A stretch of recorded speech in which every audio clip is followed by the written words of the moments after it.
Ang kinabuhing Kristohanon dili perfect. Pero sa atong mga imperfections, diha ta magpabiling lig-on. Wala naggaranti ang Dios og usa ka kinabuhi nga hayahay. Wala sa naggaranti kinabuhi nga hatag tanan nimong gusto. Naggarantiya sa kinabuhi nun nga lig-on taliwala sa problema, malinawon taliwala sa kagubot, madaugon taliwala sa mga pag-atakis kaaway.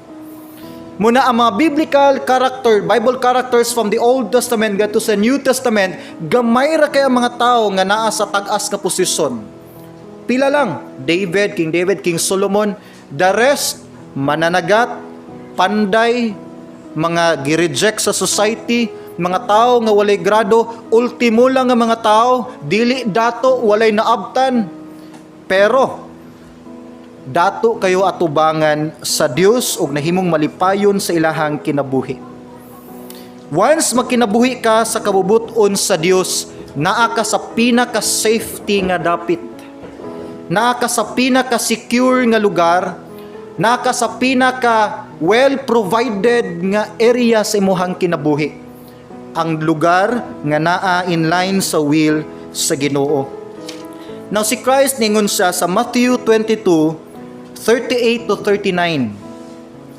This is the first and great commandment.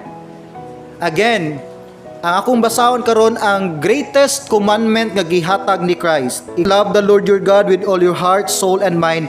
And the second greatest commandment, 9:39, you shall love your neighbor as yourself.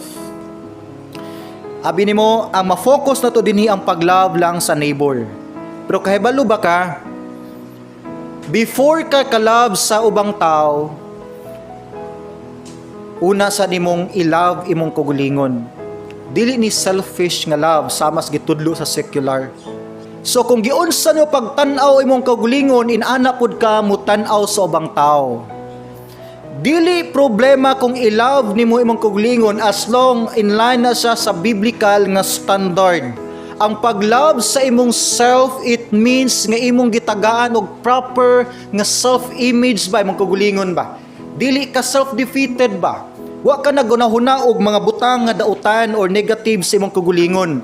Imong giatiman imong kaugalingon sama sa pag-atiman sa Dios diha nimo. Munay pag-love sa imong kaugalingon. And once dili nimo na masabtan unsa ka, lisod pod i-deal sa ubang tao. Mo na lisod i-love ang ubang tao kung una sa tanan wala nimo gi-love imong kaugalingon, and dili nimo ma-love imong kaugalingon hangtod nga dili nimo ma-receive ang love gyud sa Dios sa imong kinabuhi. Kay una tang matudluan sa gugma sa Dios kung natay personal gyud nga experience sa iyahang gugma. Muna bisag unsaog sagit sa tao diha sa dalan, asa nang gugma? Numdumos kanta, where is the love? Para nilang solusyon sa war sa Middle East, love. Ang solusyon mahunong ang mga street children, love. Ang solusyon wa ni mga broken families, love. And everywhere ginasagit ang love.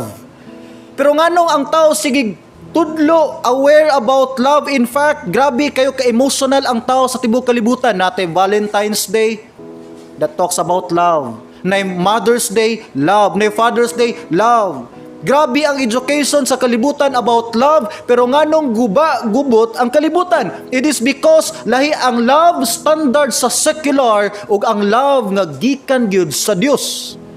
Ang gugma nga gikan sa Dios mao ni mo unite, mo lig-on, mohatag og kalinaw.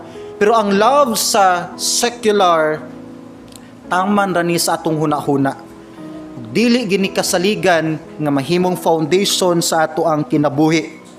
Mo nang dapat nimo ma-experience ang gugma sa Dios aron masabtan nimo unsaon pod ang paghigugma sa uban.